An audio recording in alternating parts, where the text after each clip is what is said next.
civilians. And recently, with public support from the United States and the West, it even went on to commit a dangerous crime of attacking Russian territory, using United States surface-to-surface missile ATACMS and UK air-to-surface cruise missile Storm Shadow. All facts give a clear answer to who is main culprit and led to further escalating Ukrainian war and aggravating tensions.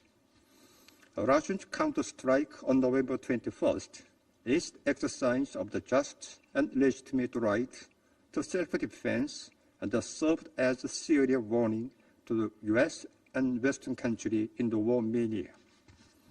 The pressing issue to be addressed at the UN Security Council at the present is the act of undermining peace by the United States and its allies that are inciting confrontation and conflict among countries while running amok to strengthen aggressive alliance and arms buildup driven by their ambition for hegemony.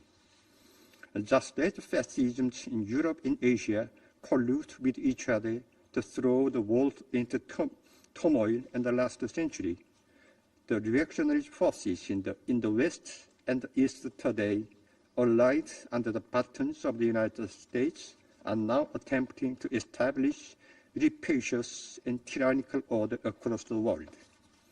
The United States in particular is expanding nuclear-sharing military alliance system while escalating military pressure and provocation against the DPRK through deployment of its vast array of the strategic strike means and forces of the allies in the vicinity of our state.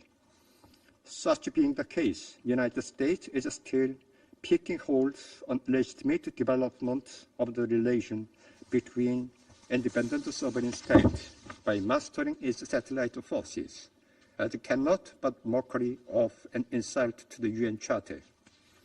Under the Treaty on Comprehensive Strategic Partnership, which fully conformed to UN Charter and international law, the DPRK and Russian Federation are developing bilateral relations in all fields, including politics, economy, military, and culture, and maintaining contact with regard to each other's security and development of the situation.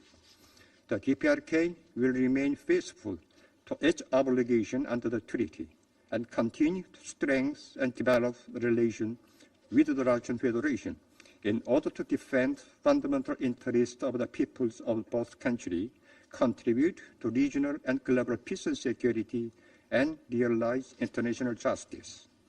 The righteous international community should never tolerate such acts of the United States and its followers that infringe upon the sovereignty and disturb the peace in their attempt to obstruct development of the legitimate friendly relation between sovereign states and impose tragic war and catastrophic disaster.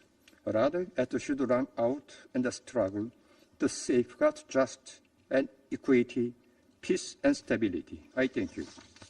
I thank the representative of the Democratic People's Republic of Korea for their statement. The representative of the United States has asked for the floor to make a further statement. I give them the floor. Thank you, Madam President. I apologize for taking the floor a second time. I just wanted to make a very general point and ask a question, if I may. To be clear, the deployment of DPRK troops to help Russia carry out its illegal war of aggression against Ukraine and the Ukrainian people has fundamentally changed the nature of this war, posing not only a growing threat to Ukraine, but also an increasing threat to broader European security.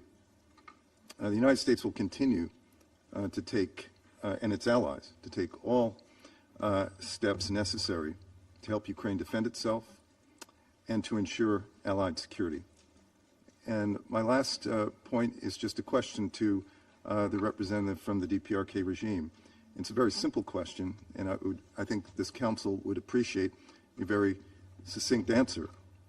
Has DPRK deployed troops to Russia? Thank you, Madam President. I thank the representative of the United States for their statement. The representative of Ukraine has asked for the floor to make a further statement. I give them the floor. Well, thank you, Madam President. I'm not going to comment the pulp fiction by North Korea edited by the Russian mission.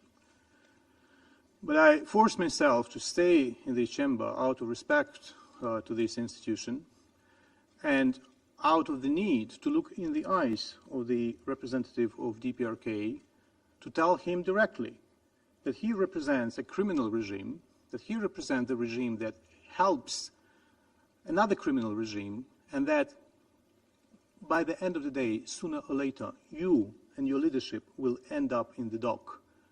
And sooner or later, your people will be free, and they will enjoy democracy and freedom and liberty. I thank the representative of Ukraine for their statement. The representative of the Russian Federation has asked for the floor to make a further statement. I give them the floor.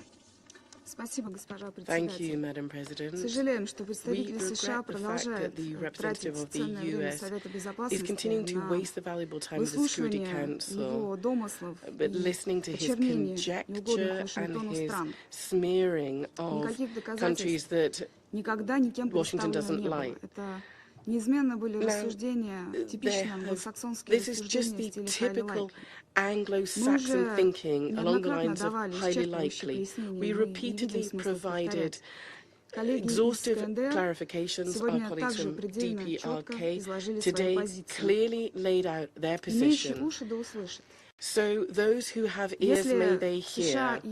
If the US and its allies choose the path of escalation, and that is our conclusion, we see that from today's statement. They didn't want to talk about the real reasons for the wave of escalation, the green light that the Western donors of the Kiev regime has given to use long-range missiles within the Russian Federation. If the US and its allies chooses escalation, well, we're ready for that. But we would urge you to look at the very basis of common sense and have a long, hard think about the fact that we need a serious dialogue about the need to eradicate the root causes of the crisis. We've always been prepared to engage in that.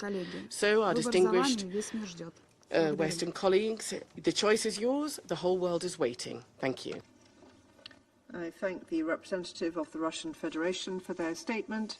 The representative of the Democratic People's Republic of Korea has asked for the floor to make a further statement.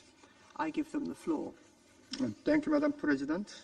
I want to take a floor to reaction to the comment made by United States delegate.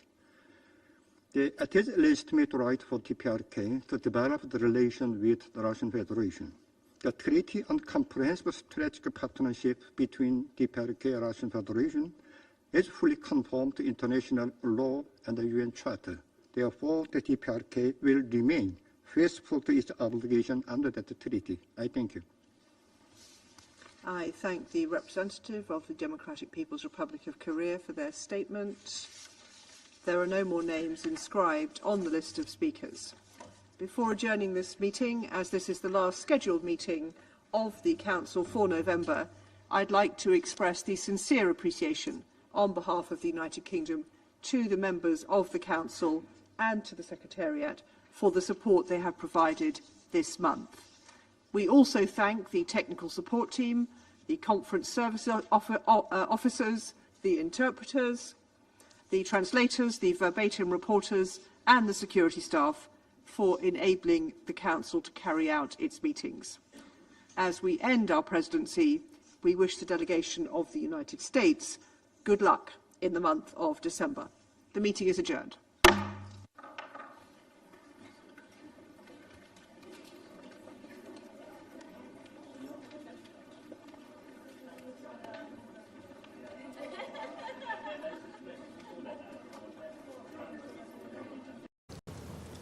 The veto was also a gift to Pyongyang, which has long sought to evade sanctions against it. The Kremlin has continuously shown disdain for the resolutions of this Council. Russia's training of DPRK soldiers, involving arms or related materiel, as well as its procurement of ballistic missiles from DPRK, violate Security Council Resolutions 1718, 1874 and 2270, which all member states are required to faithfully implement. As Russia expands and escalates the conflict, the Kremlin blames others for perpetuating the war and spreads false narratives. The Kremlin equates its drone and missile strikes with those of Ukraine, ignoring a fundamental difference. Ukraine has every right to defend itself against invasion under Article 51 of the UN Charter. Russia has no right to assault the sovereignty and territorial integrity of other UN member states. Equating Ukraine's struggle for survival with Russia's expansionism undermines everything this Council and the Charter are designed to protect. Make no mistake, Russia continues to barrage the UN Security Council with disinformation in the hopes that the truth gets lost and the world tunes out. We cannot fall victim to Russia's cynical tactics and must remain focused on its violations of international law. We must stand by Ukraine, a fellow UN member state, as it defends itself from Russia's aggression. So, to help Ukraine protect itself from Russia's escalating and expanding war, the United States is providing Ukraine with hundreds of additional Patriot and AMRAAM missiles to strengthen its air defenses. The United States will continue to surge security assistance to Ukraine to strengthen its capabilities, including air defense, and put Ukraine in the best possible position on the battlefield. The United States stands with a community of nations in support of Ukraine and the principles of sovereignty and territorial integrity. Our future is at stake. Russia's war threatens our NATO allies, European security, and the fundamental rights enshrined in the UN Charter. We renew the call for Russia to end this war and immediately withdraw its forces from Ukrainian territory within its internationally recognized borders, and to meet its responsibilities as a member of this Council. The United States will continue to make this a priority, particularly DPRK's involvement in the war during our December presidency. Thank you, Madam President. I thank the representative of the United States for their statement, and I now give the floor to the representative of Slovenia. Thank you very much, Madam President. I'd like to begin by thanking ASG Encha for his briefing. Madam President, we find ourselves at a peculiar moment in time when the integrity of European and global security hangs by a thread. The war on Ukraine has been dangerously escalating in the past couple of months. Some of the latest chapters feel like they come from a work of fiction. Unfortunately, they do not.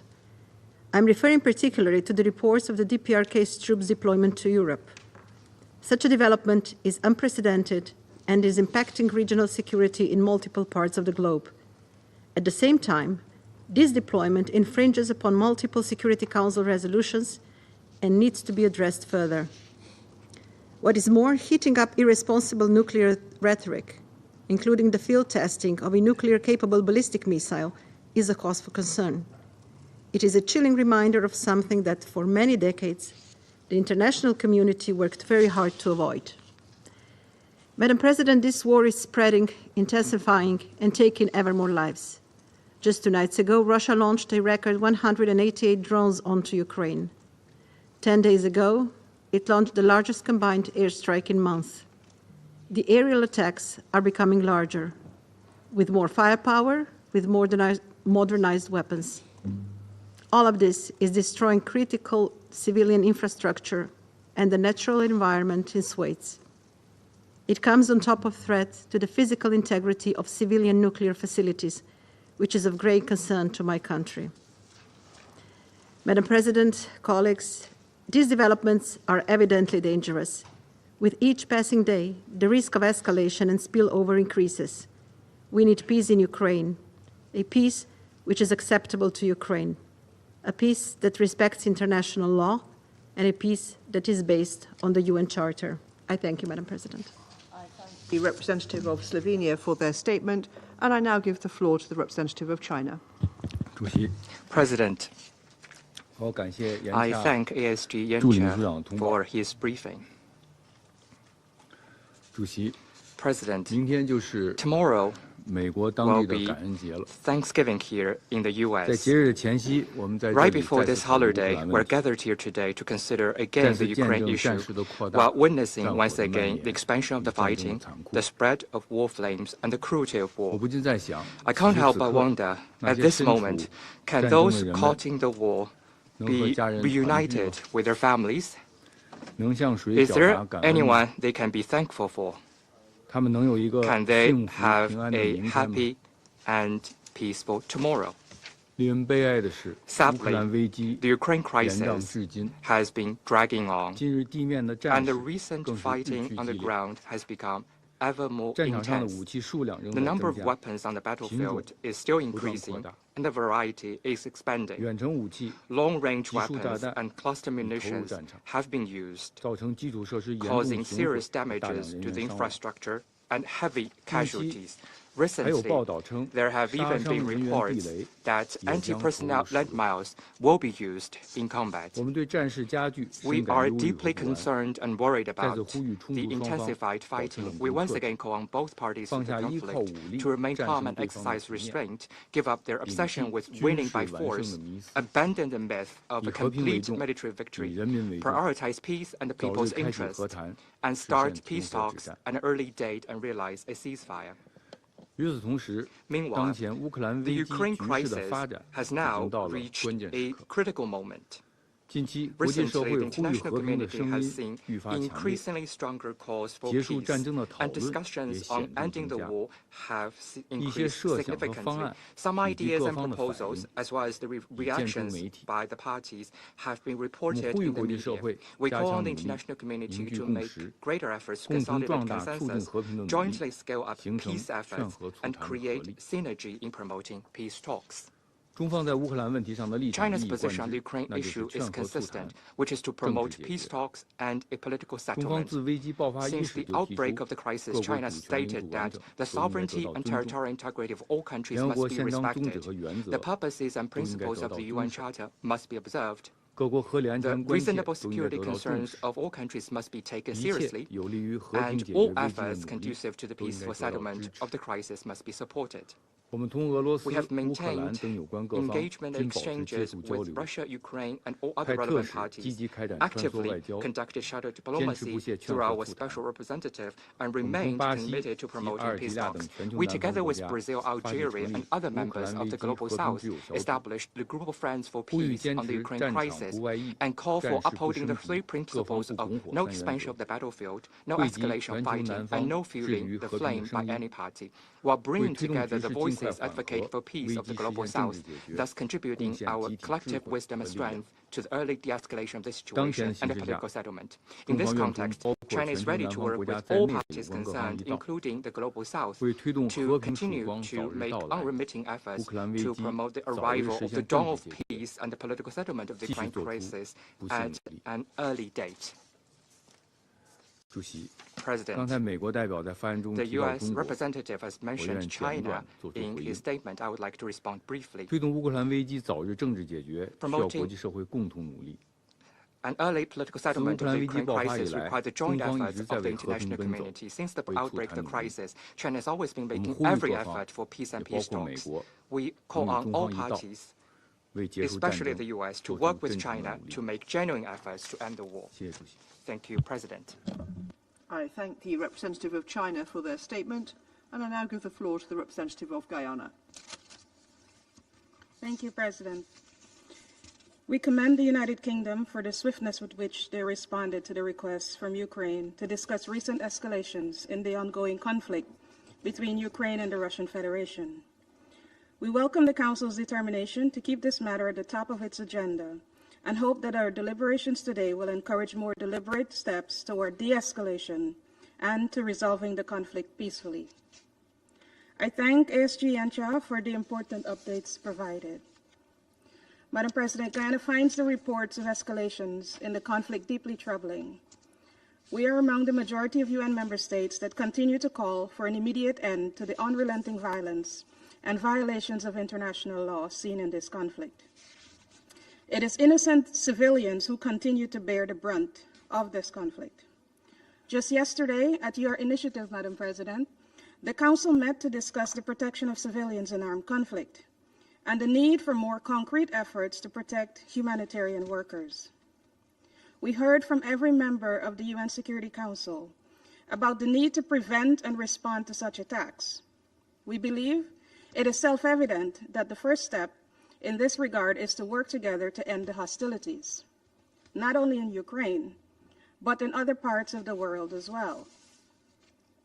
In this respect, Guyana wishes to reiterate its call for a peaceful resolution to the ongoing conflict.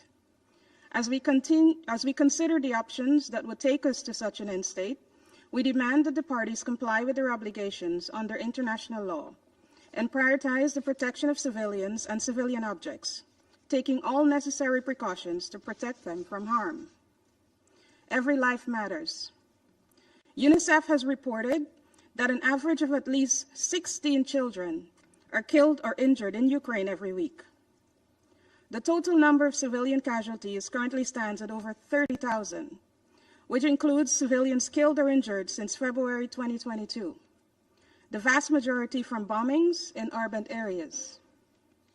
Thousands more continue to endure relentless hostilities, prolonged displacement, and severe shortages of essential resources, including safe water, electricity, and other necessities. The situation gets worse each time there is an escalation in the conflict.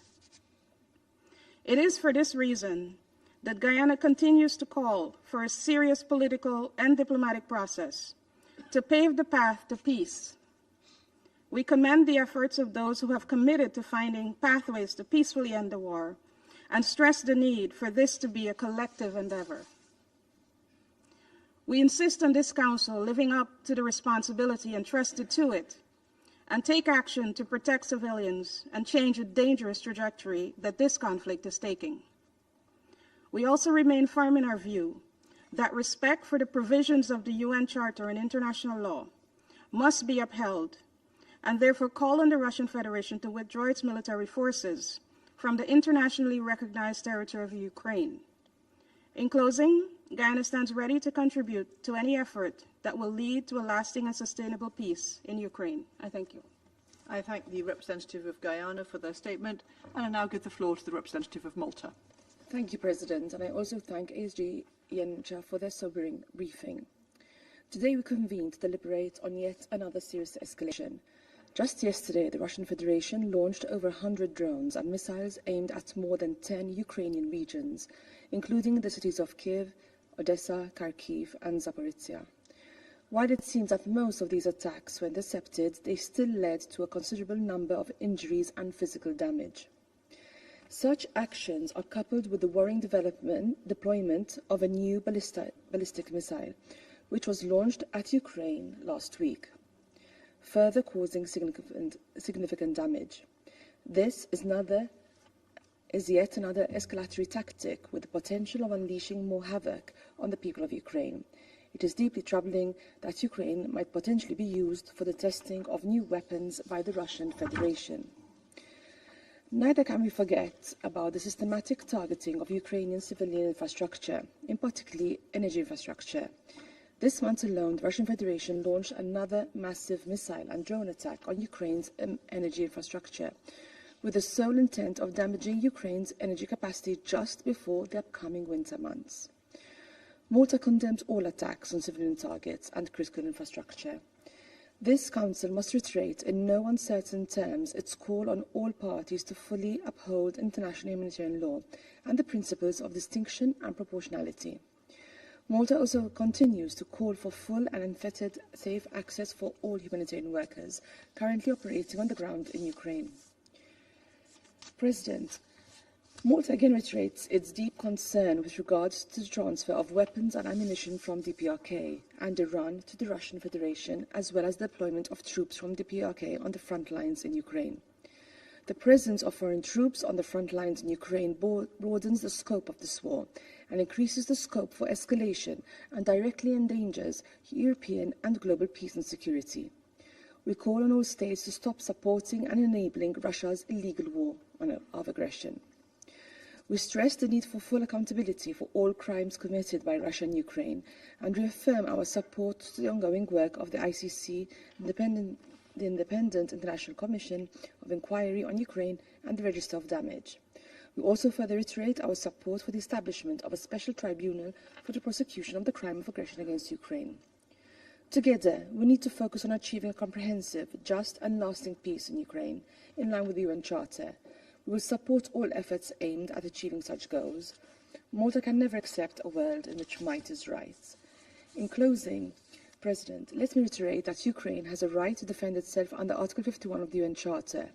We once again call on the Russian Federation to immediately end the war it started and to withdraw all its troops and military equipment from the entire territory of Ukraine within its internationally recognized borders. I thank you. I thank the representative of Malta for their statement, and I now give the floor to the representative of Mozambique. Madam President, I thank you first for giving me the floor. We thank the Assistant Secretary General for his briefing. We acknowledge the presence in this chamber of the permanent representative of Ukraine.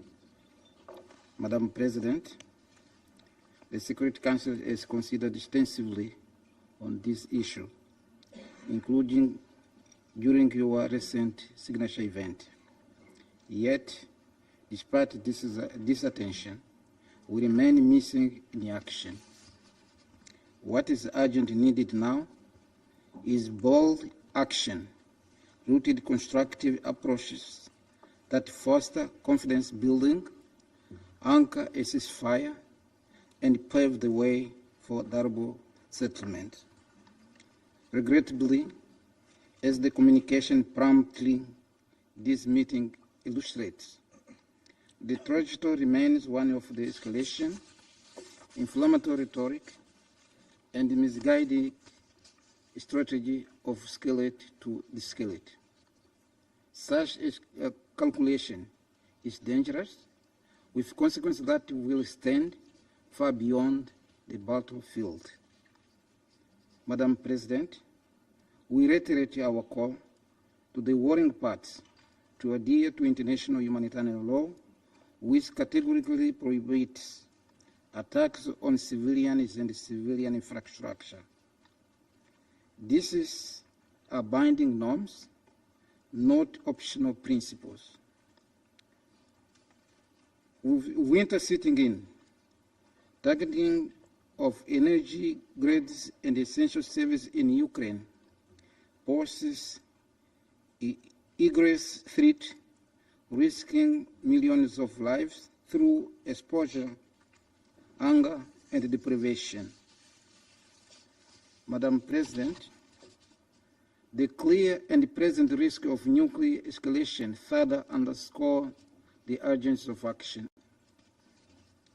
The fallout of such catastrophic event, literal and figurative, will transcend borders, making survival itself a futile endeavor. As the Secretary General has repeatedly warned, there is no military solution to this war. Diplomacy must prevail. In this precarious moment, the old wisdom becomes self-evident. You cannot shake hands with a clenched fist. A return to the negotiation table is not just advisable, it is an imperative. We therefore call on all parties to halt escalation, reject the logic of mutual destruction, and commit to the measures that build trust, reduce hostilities, and protect civilians.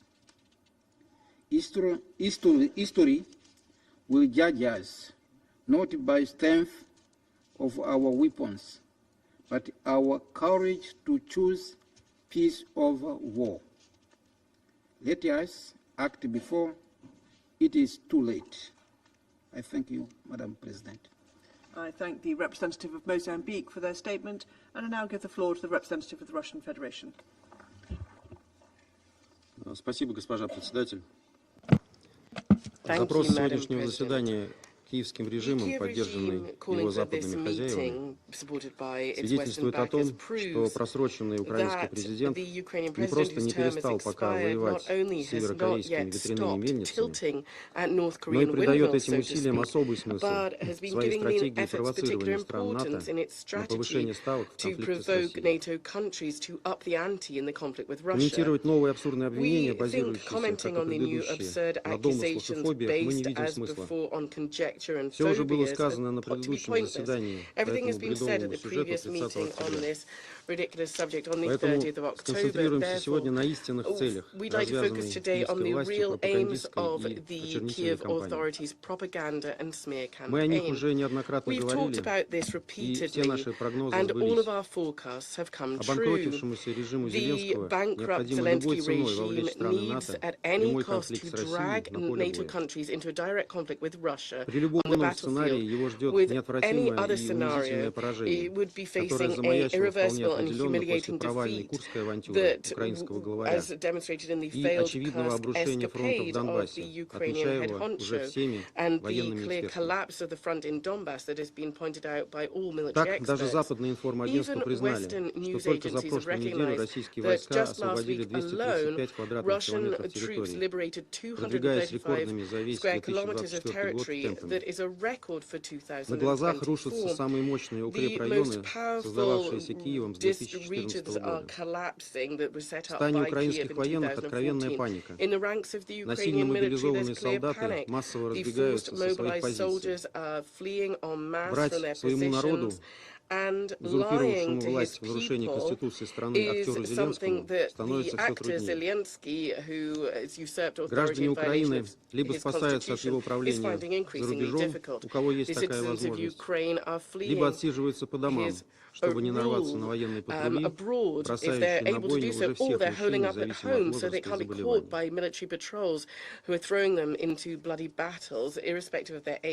Еще одна катастрофическая для киевской власти тенденция – массовое возвращение на бывшие украинские территории, находящиеся под контролем России, тех, кто на них проживал до 2022 года, но решил в свое время, поддавшись на пропаганду, эвакуироваться на запад страны. На днях сама украинская власть проговорилась о том, что число таких возвращенцев составляет как минимум 150 тысяч человек. Из них 50 тысяч вернулись в заново отстраиваемый сейчас Мариуполь. В целом население этого города практически вернулось к показателям начала 2022 года. Это шокирующая информация для Зеленского и его клика. Но еще больше шокируют причины, по которым люди переезжают в Россию. Среди них прежде всего указывается враждебное отношение со стороны украиноязычных соотечественников, дискриминация по языку и вере, невыполнение властями обещаний по социально-экономической поддержке, повсеместная коррупция и нежелание воевать за погрязший в ней бесчеловечный режим. Иными словами, украинцев побуждают уезжать все прелести демократии по-украински, которые так превозносят в своих пропагандистских выступлениях спонсоры киевского режима. Какая же власть выдержит такое унижение? А тут еще замаячила перспектива взаимодействия с новой американской администрацией, вероятность прихода к власти которой Зеленский всячески пытался игнорировать, порой выходя за рамки дипломатических приличий. И даже если оставить в стороне прогнозы о том, что Дональд Трамп сократит помощь Украине, что по сути станет для ВСУ смертным приговором, становится все более очевидно, что он и его команда проведут аудит уже предоставленной Киеву помощи. А эта перспектива для главного киевского коррупционера и его подельников самый страшный из возможных сценариев. Ведь наворовали они за эти почти 3 года столько, что даже у многих западных экспертов волосы встают дыбом. Так, в британской прессе на прошлой неделе появились публикации о невообразимом воровстве украинских чиновников, непосредственно завязанных на офис украинского президента, занимающихся якобы восстановлением украинской энергетической инфраструктуры. В них приводятся анонимные свидетельства ряда таких мегакоррупционеров, которые уповают на то, что российские удары по этим объектам продолжатся, и война все спишет. На вымогательство и коррупцию в армии постоянно жалуются украинские военные, которым власти все труднее закрыть рот. Выясняется, в частности, что многие оборонительные сооружения, на которые на бумаге были выделены миллионы долларов, в действительности не существуют. А бывший министр труда Польши Петр Кульпа в одном из интервью на днях признался, что от 30 до 50% западной помощи Украине последовательно разворовывалась с самого начала. Из этих средств, по его оценке, можно было бы сверстать годовой бюджет Украины. Очевидно, что это только верхушка айсберга. Представляете, о каких масштабах воровства, санкционированного и крышуемого на самом верху, идет речь? Неудивительно, что украинская власть не жалеет никаких сил, чтобы сорвать какой-либо аудит выделенных средств. Единственная возможность для этого — спровоцировать невиданную эскалацию, на фоне которой все эти моменты покажутся мелочами. Ей в этом активно подыгрывает и уходящая американская администрация, которая за остающееся время, похоже, стремится максимально поднагадить и России, и новой команде в Белом доме. Ничего удивительного в этом нет. Международную коррупцию можно играть только вдвоем. Поэтому у чиновников байденовской команды наверняка есть не меньше оснований бояться финансовой проверки, чем их киевским подельникам. Поэтому и пошли в ход все эти страшилки про северокорейских военных, как ранее про иранские ракеты. Даже интересно, что Киев и его западные приспешники изобретут в следующий раз. Остались, наверное, только марсиане или зеленые человечки. Доказывать-то ничего не надо, достаточно просто выдвинуть обвинение. Уважаемые коллеги, возможно, эти маневры украинских коррупционеров и их западных соучастников можно было бы оставить без внимания, если бы, стремясь замести следы, они не поставили бы на кон мир во всем мире и не приблизили бы нас всех, вне зависимости от нашей страны проживания, на грань глобального всеразрушительного конфликта. Именно это произошло после того, как администрация Байдена, а вслед за ней и некоторые ее европейские сателлиты, разрешили ВСУ наносить удары дальнобойными украинскими ракетами вглубь российской территории. И Зеленский, разумеется, с этим подтянуть не стал. Мы с вами стали свидетелями уже 2 серий таких ударов. 19 ноября 6 оперативно-тактическими ракетными атаками с производства США и 21 ноября в ходе комбинированной ракетной атаки с системами Storm Shadow производства Великобритании и Хаймарс производства США были нанесены удары по военным объектам в Брянской и Курской областях. Они не достигли поставленных целей благодаря четкой работе нашей ПВО. Однако с этого момента, как мы неоднократно подчеркивали ранее, спровоцированный Западом региональный конфликт на Украине приобрел элементы глобального характера. В ответ на применение американского и британского дальнобойного оружия 21 ноября российские вооруженные силы нанесли комбинированный удар по одному из объектов военно-промышленного комплекса Украины. Для этого впервые была задействована одна из новейших российских ракетных систем средней дальности с баллистической ракетой и в безъядерном гиперзвуковом оснащении. В эффективности этого оружия, не имеющего аналогов в мире, могли воочию убедиться помогающие Украине западные специалисты. Однако режим Зеленского, похоже, не внял нашим предупреждениям и решил вновь проверить нашу решимость. Вчера, 25 ноября, Минобороны России сообщила, что за последние 3 дня ВСУ нанесли 2 удара высокобойным западным оружием по объектам в Курской области. Всего задействовалось 12 ракет «Атакамс», большая часть из которых была сбита. Однако пострадавшие и незначительные повреждения на земле тоже есть. Ну что мы можем вам на это сказать? Ждите. На каждый виток эскалации со стороны западных стран последует решительный и зеркальный ответ. Скажу прямо, мы считаем себя вправе использовать наше оружие против военных объектов тех стран, которые позволяют применять свое оружие против наших объектов. facilities of those countries who allow Просили бы the также use учитывать, of что противодействие нашему weapons самому against our современному facilities. гиперзвуковому оружию So на we're сегодняшний день talking в мире about не the существует. hypersonic weaponry Американские today. системы ПРО в There Европе is перехватить the их не могут. American anti-missile defense system in Мы вас об Europe. этом They предупреждали, cannot однако вы свой выбор capture сделали. these, and we've warned you about this, but you've made your choice.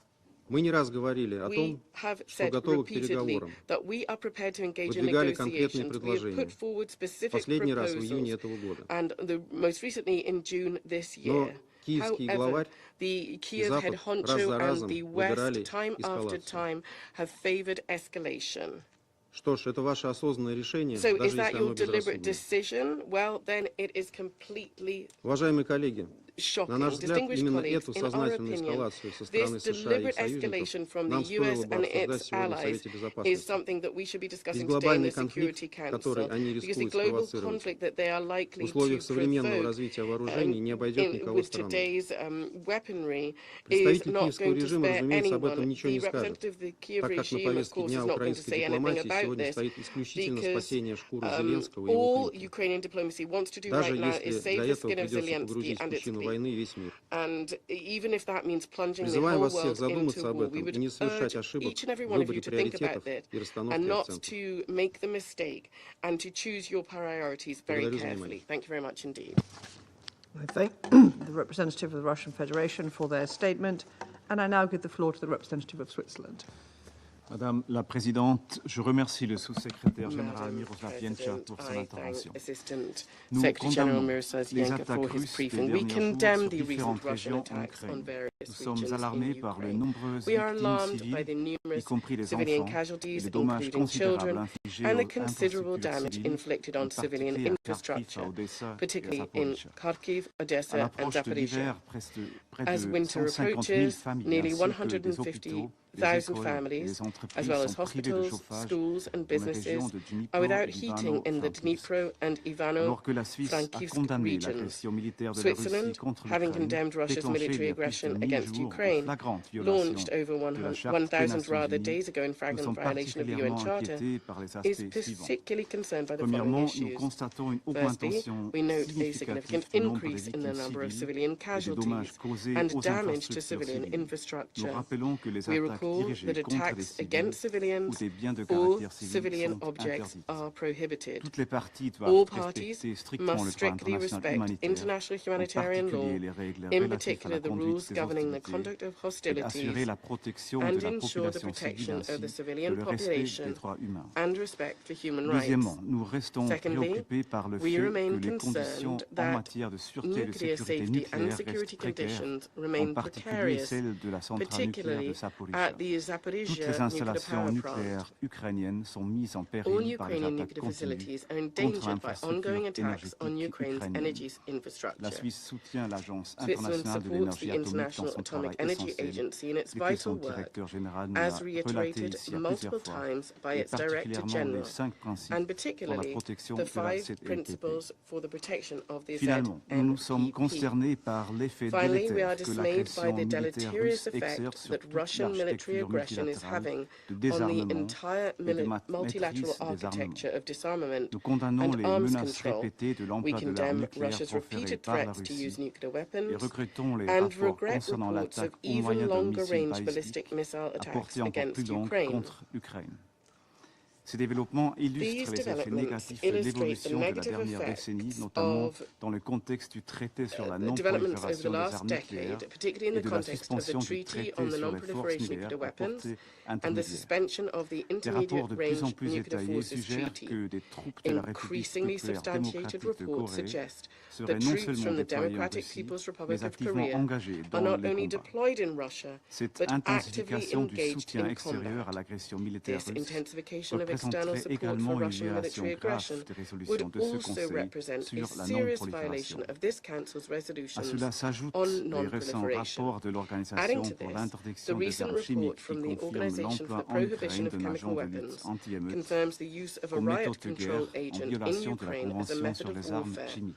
in violation of the Convention on Chemical Weapons. Extrêmement préoccupée par Switzerland remains l'utilisation extremely répétée concerned de by mines Russia's repeated antipersonnelles use of par la anti-personnel Russie. Elle mines. exprime également sa It profonde also expresses its préoccupation deep concern face à la récente at the annonce recent du transfert announcement de of the mines transfer antipersonnelles of vers l'Ukraine. anti-personnel mines Ce to développement Ukraine. sans précédent This dans l'histoire de la unprecedented Convention development d'Ottawa in the history of the risque d'avoir des Ottawa répercussions qui vont Convention au-delà de ce risks having contexte. repercussions Nous that go appelons tous beyond les this États à context. respecter leurs We call on all obligations du states droit to respect their international, obligations y under compris celles international law, découlant de la Convention including those d'Ottawa. under the Ottawa Madame la Convention. Présidente, la Suisse appelle tous les États Madam à President, respecter leurs Switzerland calls obligations on all juridiques states to et respect their exhorte legal une nouvelle fois la obligations Russie à cesser and once again immédiatement urges toutes les hostilités Russia et à retirer ses troupes to de immediately l'ensemble du cease all territoire hostilities ukrainien. and withdraw its troops En from tant the que membre du entirety of Conseil de Ukrainian sécurité, territory. la Suisse estime que As a cet member of the organe a Security la Council, Switzerland responsabilité believes et that le this devoir body has a de responsibility répondre à and a l'appel duty largement to partagé en respond to faveur the d'une widely paix juste shared call et for durable just en and Ukraine. lasting peace in Nous Ukraine. réaffirmons notre engagement à We soutenir reaffirm les our efforts de paix commitment to supporting fondés sur le peace droit efforts international based on et international la law Charte des Nations and the Unies, UN en Charter, particulier in les particular principes the d'intégrité principles of territoriale territorial et de integrity souveraineté. and sovereignty.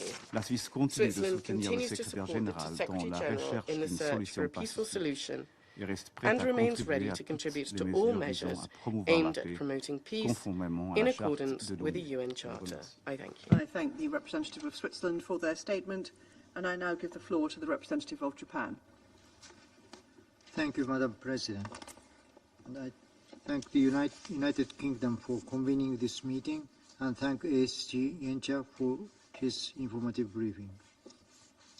Madam President, it has not been long since the Council members at the meeting on 18th November once again clearly condemned Russia's aggression. Japan, represented by State Minister Fujii, emphasized our commitment to the UN Charter and our solidarity with Ukraine. However, Russia ignored the repeated calls of the international community and once again carried out a large-scale missile attack on Ukraine, which caused the casualties of innocent civilians. We must not look away from this new worsening situation. Russia is continuously attacking Ukraine using weapons supplied by DPRK, violating the relevant Security Council resolutions. North Korea's troops have been deployed to Russia, and they are now engaged in combat against Ukraine. This constitutes a clear violation of international law, including the UN Charter. We condemn in the strongest terms this unlawful, unjustified, and unacceptable military cooperation between Russia and DPRK, which only further accelerates the tension in the region and beyond. We also reiterate our deep concern about military cooperation between Iran and Russia. Moreover, the Security Council should not overlook Russia's revision of its nuclear policy last week. Russia has repeatedly made remarks and taken actions indicating the use of nuclear weapons as its aggression. Japan, as the only country that has ever suffered atomic bombings during war, will never tolerate Russia's nuclear threats, let alone its use of nuclear weapons. Madam President, the members of the Security Council should not seek peace in a way that ignores Russia's sovereignty, nor should they demand equal de-escalation from both sides, which is only reward the aggressor. Nor should we confuse the defender with the aggressor. There must be a just and lasting peace consistent with the UN Charter. This goal has been repeatedly affirmed by an overwhelming majority of the UN General Assembly, leaving no room for doubt. We would like to repeat what is worth repeating. Ukraine is not waging a war of choice. Ukraine was forced to fight and is defending itself. It is Russia that launched an unprovoked war of aggression. Madam President, attempts to change the status quo by force would never succeed. Allowing such actions would have worldwide repercussions, affecting everyone in the future.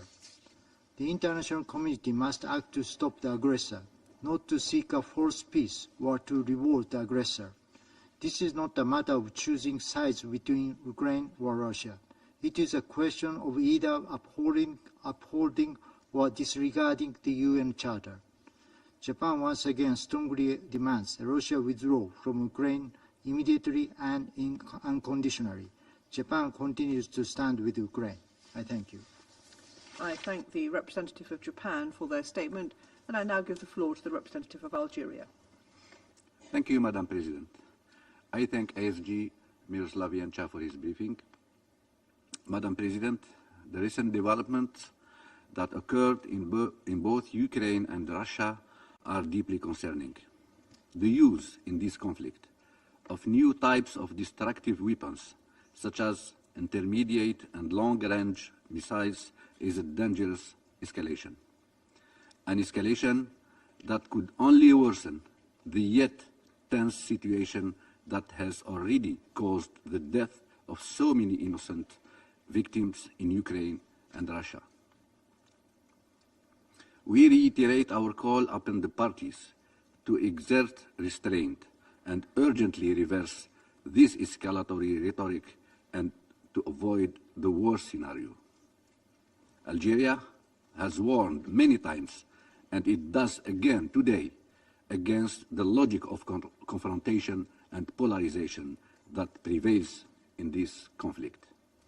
Escalation could lead us to uncontrollable and unpredictable situations that no one wants to happen. It is high time to reverse the trend and favor diplomacy, dialogue, and negotiation. Only dialogue and negotiation can lead us to a ceasefire and stop the bloodshed. Only dialogue and negotiation can bring peace and security to Ukraine, to Russia, and to the whole region. It is critical that both parties choose the path of de-escalation and engage directly or indirectly in genuine dialogue and negotiation. It is the only way to reach a mutually acceptable solution to this conflict in line with the purposes and principles of the UN Charter, taking into consideration all security concerns. Also, the international community should play a vital role in creating conditions that could facilitate dialogue between the parties to reach such a solution and to end this war. Madam President, escalation is the right path toward failure. We must change direction. Let's give diplomacy a real chance. Peace and security should be our only option, and I thank you. I thank the representative of Algeria for their statement, and I now give the floor to the representative of Sierra Leone. Thank you, Madam President. I thank ASG Miroslav Janča for his briefing. I welcome the participation of the representative of Ukraine in this meeting. Sierra Leone remains deeply concerned about the escalating security situation and the deteriorating humanitarian situation in a conflict which has continued for close to 3 years now. In recent months, the conflict has escalated dramatically, and the battlefield has expanded with intensified offensive operation by both parties.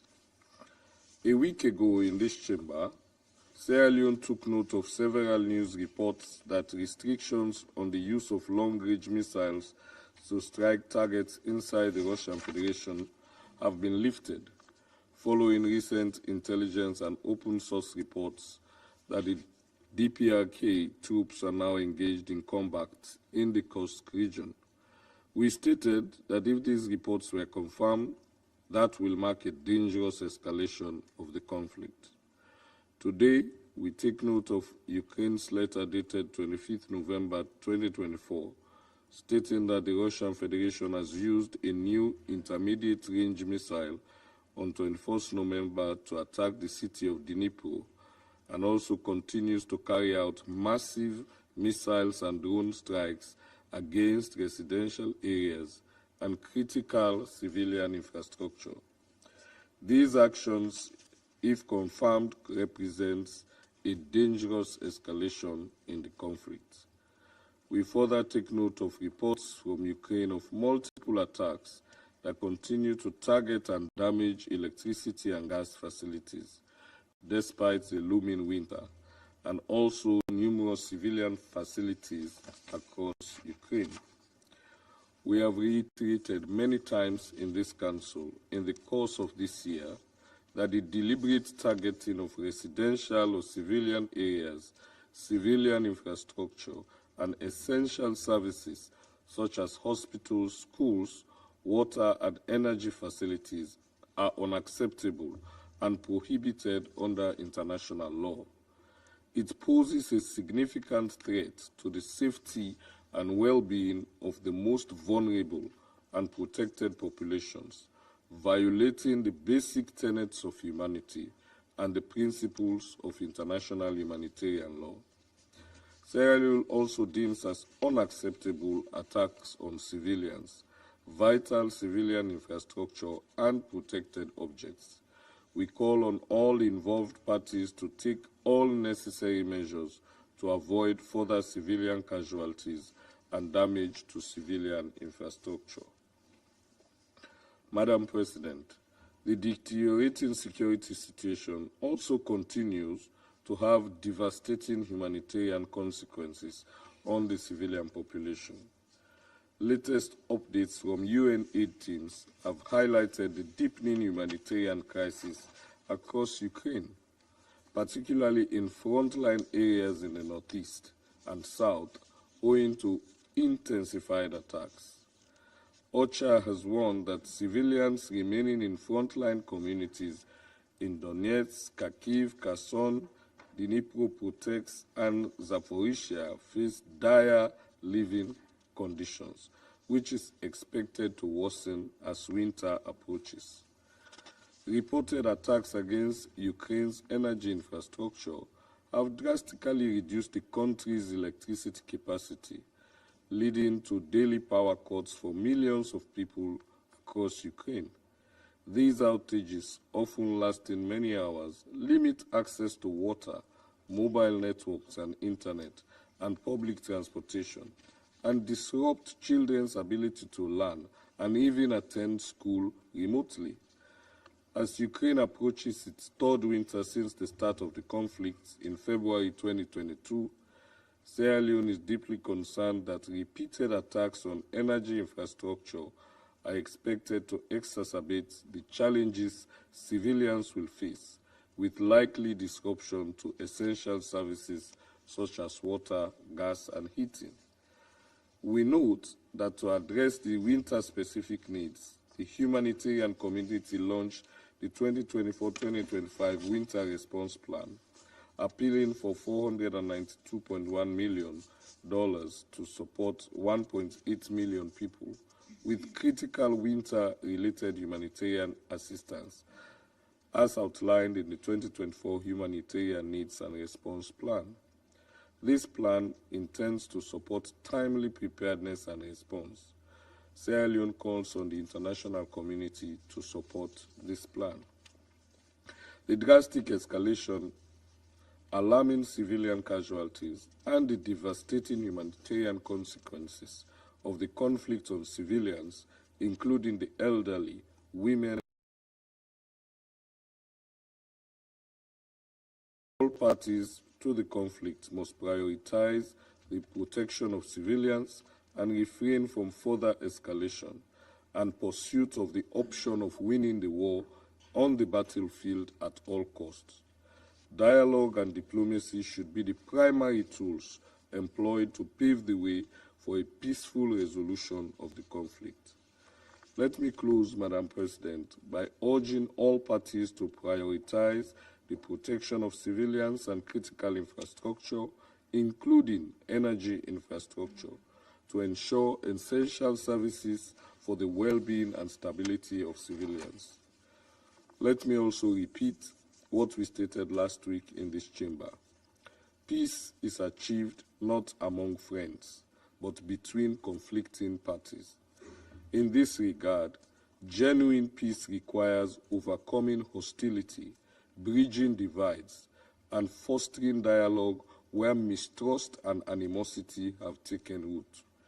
It involves compromise, reconciliation, and the willingness of both parties in the Ukraine conflict to prioritize coexistence and the greater good over their grievances or individual interests. Thus, peace is most meaningful and transformative when it is forged between those who were once adversaries, as in the case in the current conflict. Sierra Leone therefore reiterates its call for meaningful steps to be taken towards the immediate and unconditional cessation of the hostilities and for constructive and inclusive diplomatic efforts to achieve a just and lasting solution to the conflict. In taking this important step, we reiterate our call for the full respect for the sovereignty, unity, and territorial integrity of Ukraine within its internationally recognized borders, as well as the Russian Federation. The legitimate concerns of all parties are to be taken into account in order to find a political and diplomatic solution as envisaged in Article 33 of the UN Charter. The international community, including this Council, must remain steadfast in its commitment to supporting the pursuit of a just and sustainable peace. I thank you. I thank the representative of Sierra Leone for their statement, and I now give the floor to the representative of France. Madam President, I would like to thank Mr. Yencha for his briefing. A few days ago, Russia said it had struck the Ukrainian region of Dnipro by using for the first time an intermediate-range ballistic missile, the so-called Orechnik. This caused damage in civilian areas, and Russia accompanied it with threats against states supporting Ukraine in its right to legitimate defense. In this way, Russia has chosen escalation in its war of aggression that it itself provoked against Ukraine. None of the alleged excuses by Russia to try to justify this aggression should hide this reality. Russia attacked Ukraine, violating the UN Charter. Russia is choosing to extend this war while they could end it without any kind of harm for its own security by stopping their military operations and withdrawing troops from Ukrainian territory. As the ICJ has said since March 2022, Russia is choosing to ride roughshod over international humanitarian law to try to break the Ukrainian people's resistance. Russia has for months been carrying out systematic strikes against residential areas and Ukrainian energy infrastructure. Russia is also choosing to jeopardize the international non-proliferation architecture by acquiring drones, ammunition, ballistic missiles from Iran, and, in violation of the Security Council's resolutions, which Russia nevertheless supported, from North Korea as well. Russia now has a deployment of North Korean troops on its territory, whose involvement in the combat would be a new escalation. There is one aggressor in this conflict, Russia, who are not hesitating to violate whole swathes of international law and to escalate the situation to pursue its war of conquest. And there is one country that has been attacked, Ukraine, which has a right under the UN Charter to defend its independence and territorial integrity. France stands alongside the people of Ukraine by providing military support which allows them effectively to implement their right to self-defense. Let us remember that this right includes the possibility to strike military sites in Russia when they are used to carry out this war of aggression against Ukraine. Ukraine must be able to defend itself and, when it wishes, to begin negotiations to find a viable peace. Russia should not count on our support wavering. Leaving this war of aggression to achieve its goal would mean accepting international disorder and the law of the jungle, where force prevails over what is right. We will remain in favor of a fair, lasting peace pursuant to the resolutions of the General Assembly. Thank you. The representative of France for their statement, and I now give the floor to the Republic of Korea. Thank you, Madam President. I also extend my gratitude to A.S. Yuchenko for his briefing.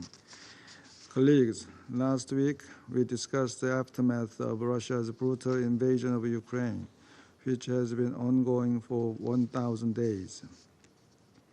Regrettably, today we gather once again in this chamber to address a grave development in this unprovoked war. Last week, I highlighted that Russia is undermining the international order and the global non-proliferation regime. However, recent developments over the past week are even more alarming. On November 19th, Russia announced the revision of its nuclear doctrine. This new nuclear doctrine allows for a nuclear response to aggression from a non-nuclear weapon state if supported by a nuclear weapon state, lowering the threshold for nuclear engagement.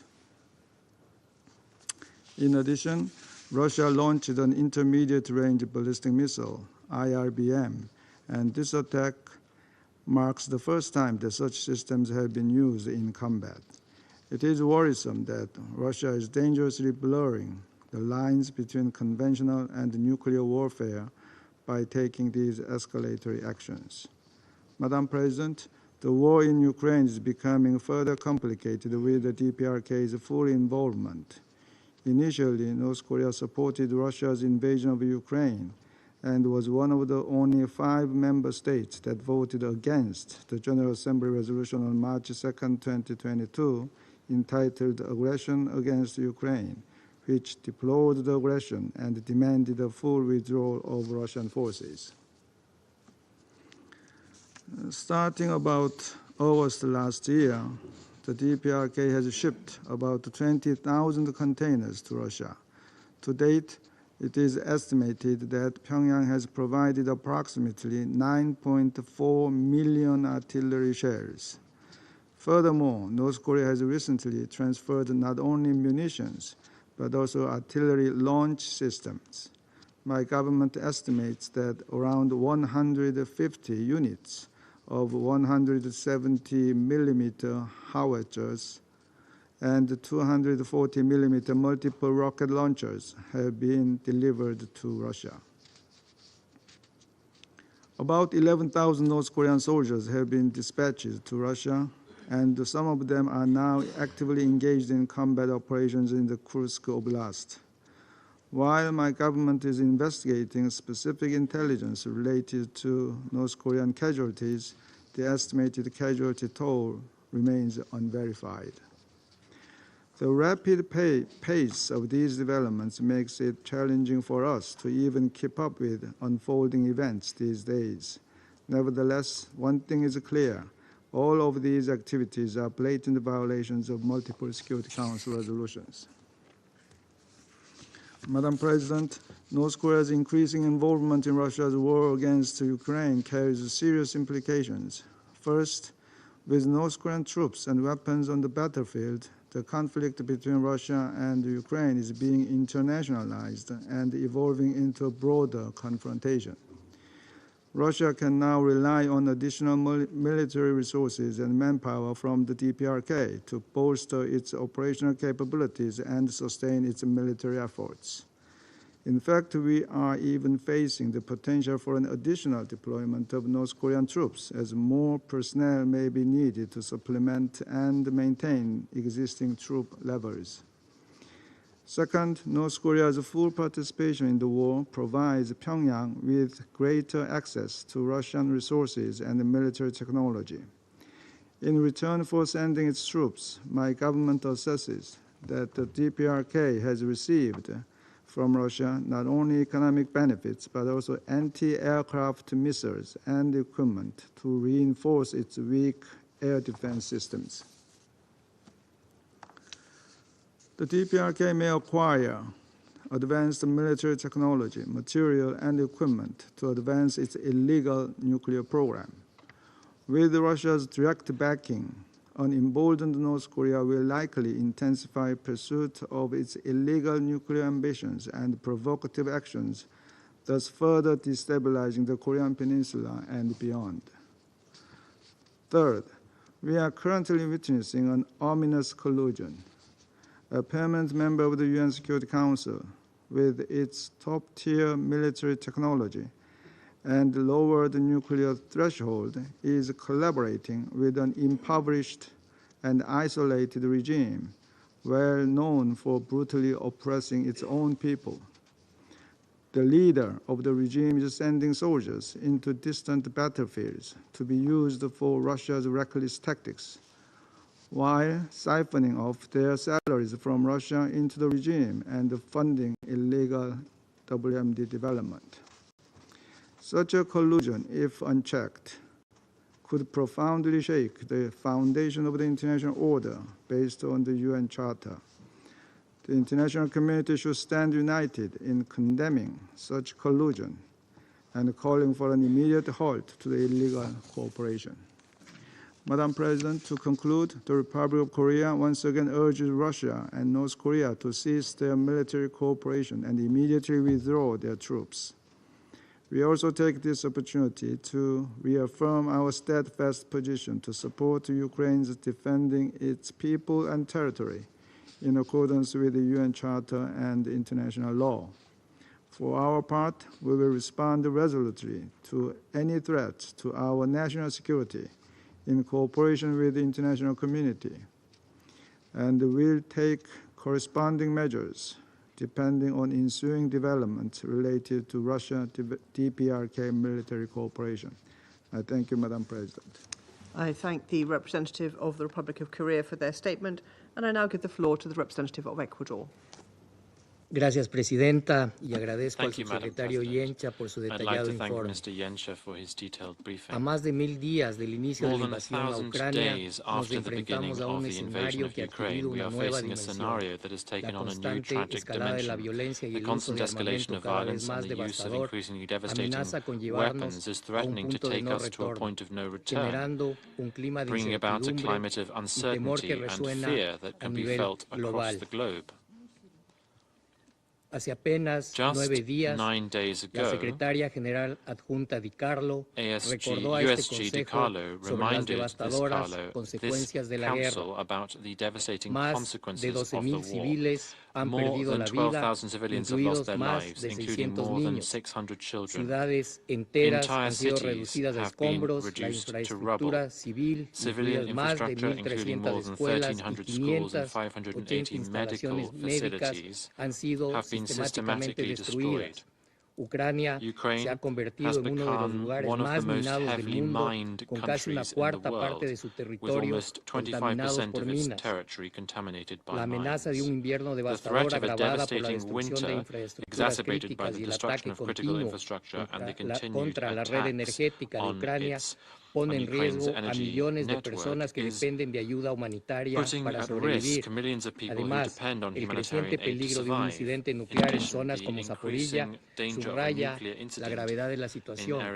Presidenta, colegas, mientras continúe la guerra, persistirán las necesidades humanitarias. El invierno trae nuevos retos. The winter brings with it new challenges. The international community must redouble its efforts to guarantee a sustained and coordinated humanitarian response, prioritizing those who are in communities on the front lines and in neighboring areas. This includes strengthening the provision of essential services such as mental health, as well as legal and psychosocial support for victims, particularly children and women who have suffered irreparable trauma. Until peace is achieved, the parties must strictly fulfill the norms of international law, including international humanitarian law. This includes an obligation to protect civilians and to rigorously abide by the fundamental principles of distinction, proportionality and precaution. Madam President, we cannot underestimate the risks of a greater escalation of the conflict and its implications for international security. The parties must act responsibly and with restraint, avoiding any action that would bring us to the brink of a broader confrontation. That is why the mobilization of thousands of soldiers from the DPRK to the conflict zone is particularly concerning, as well as their potential participation in the hostilities. Equally, the use of weapons that could exacerbate the situation further must be avoided. The time has come to stop the violence and destruction. Russian and Ukrainian citizens deserve to live in peace. The world cannot allow a larger-scale conflict. The international community must redouble efforts to bring about the propitious conditions for a return to dialogue and for an immediate ceasefire. As I said a week ago, since February 2022, this Council has held about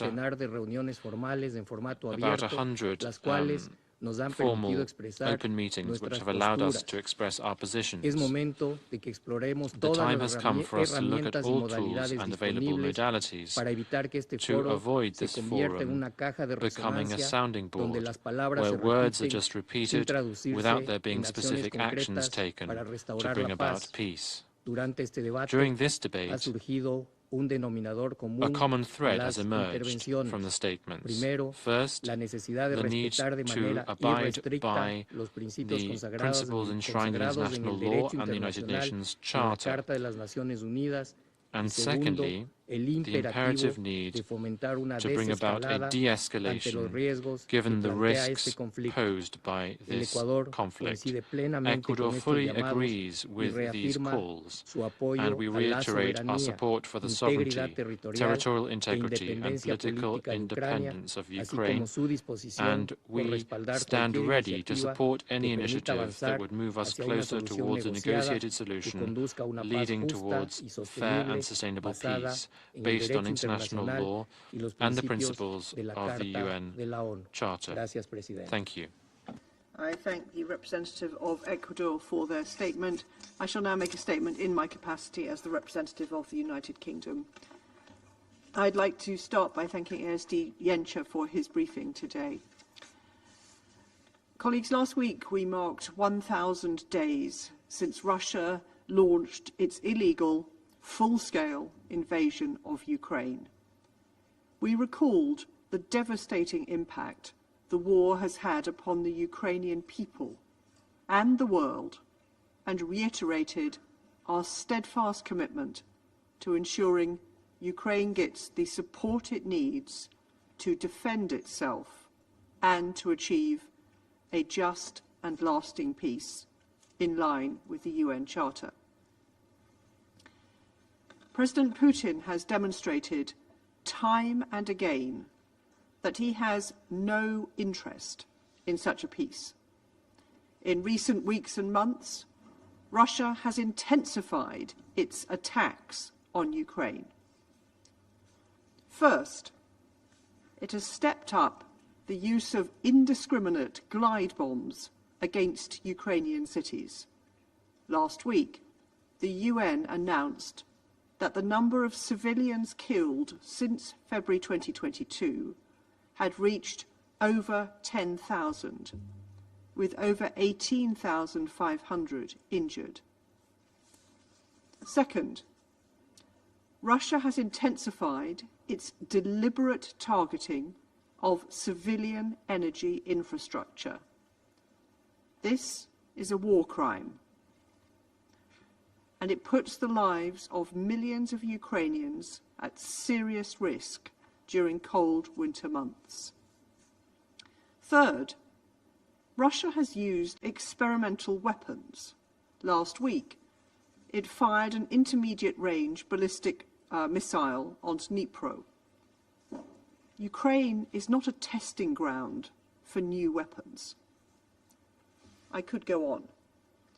But this pattern of reckless activity by Russia serves only to prolong the war and the suffering of Ukrainian people, whilst posing serious risks to international peace and security. There is only one aggressor here, and only one country in breach of the Charter. To seek de-escalation, we must focus on deterring Russia from that aggression. No one wants peace more than Ukraine. But Ukraine needs to be able to defend its civilians from these brutal attacks. Ukraine has a right to self-defense under Article 51 of the UN Charter, and we will support them in their efforts to achieve a sustainable peace. I resume my function as President of the Council. I now give the floor to the representative of Ukraine. Well, thank you, Madam President. Distinguished members of the Security Council, Assistant Secretary General Yencha, I also recognize here the residual presence of Putin's envoys in the permanent seat of the Soviet Union. I would like to thank the Ukraine presidency for convening this meeting that Ukraine requested in response to Russia's recent escalatory actions. These include the first use of an intermediate-range ballistic missile to strike the Ukrainian city of Dnipro and the use of DPRK troops in its war against Ukraine. The ongoing deployment of DPRK troops to support Russia remains one of the clearest indicators of Moscow's unwillingness to de-escalate, alongside the weapons supplies Russia has been receiving from Pyongyang for over a year. Since the Council's most recent discussion, the situation on the ground has escalated, and first clashes of the Ukrainian forces against DPRK servicemen already took place.